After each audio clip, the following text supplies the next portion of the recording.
Welcome wanderers to Wanderlust Stories, a place where the world's most fascinating tales come alive. My name is Wanderlust, and today I'm taking you somewhere few have ever heard of, and even fewer have returned from. A destination whispered about in obscure traveller forums and half-erased maps. A surreal, exclusive mountaintop escape said to be outside of time.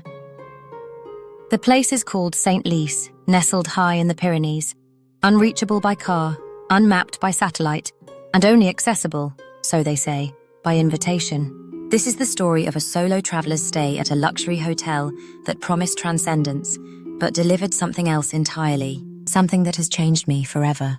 I first heard of the Hotel Saint Lys through a cryptic travel newsletter I'd never subscribed to. It arrived in my inbox at 3:03 a.m. with no subject line, just a single sentence in the body. You've been chosen. Attached was a ticket. Not a boarding pass or a hotel reservation, but a sealed envelope, digitally scanned, bearing my name in handwritten ink. Inside was a vintage-style card. You are cordially invited to spend 3 nights at Hotel Saint Lys. Pack only what you need. The rest will be provided. There was no phone number, no website, just coordinates and a departure time. And perhaps because I'm a wanderer at heart, I said yes. The journey began at a forgotten train station in the south of France, where a single black cable car waited, unmanned. I stepped in. As the car ascended into dense, colourless fog, the world below faded until it felt like I'd left everything I knew behind. When the mist cleared, the Hotel Saint Lys came into view. An opulent mansion carved into the mountainside, aglow with warm golden lights. It looked frozen in time. Gothic, grand, and wrong. At the entrance, a tall man in a suit greeted me. His eyes were pale, too pale. "Welcome, Miss Wren," he said. "We've been expecting you." I never told anyone my last name. Inside, everything smelled of lavender and something faintly metallic. The lobby was cavernous, lined with mirrors that didn't quite reflect properly, like they were half a second behind reality. There were 4 other guests. We introduced ourselves over wine and figs in the grand salon. All of them said the same thing. They too had received mysterious invitations. None had heard of this place before. There was Isabel, a travel writer. Felix, an antique book dealer. A married couple, Damien and Corinne, who claimed to be psychic mediums. The staff never spoke unless spoken to. They moved too fluidly, almost like they floated.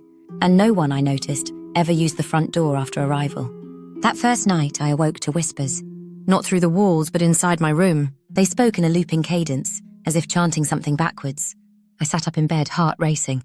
My room looked the same, but the shadows were wrong. They didn't fall from the moonlight. They watched me. I got up and checked the hallway, silent, dim. But just as I turned to go back inside, I caught a glimpse of a figure at the end of the corridor. A woman in white, standing still, head tilted just slightly too far. I blinked. She was gone. The next morning, Felix didn't come down to breakfast. The staff said he had checked out, but I never heard the cable car, and his things were still in his room, neatly folded, untouched, as if he'd simply evaporated. I asked Isabel if she found anything odd. Her hands shook as she stirred her tea. "They dream through us," she whispered. "That's what this place is. A mirror world. A feeder." She didn't speak to me again.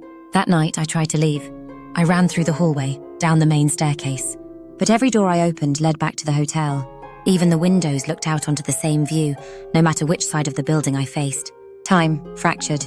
I saw it in the clocks. In my reflection. I blinked, and suddenly it was evening again.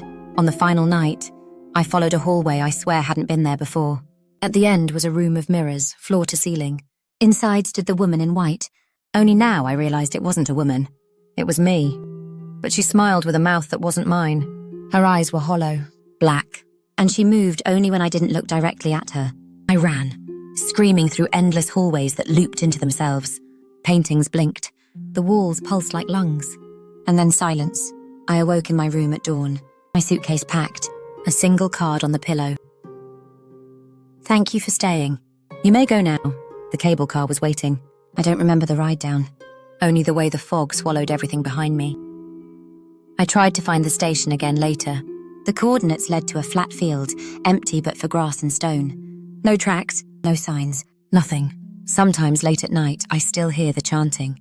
Sometimes I see people who look almost like those I met at Saint Lys. But their eyes are just a little too pale, their smiles too wide.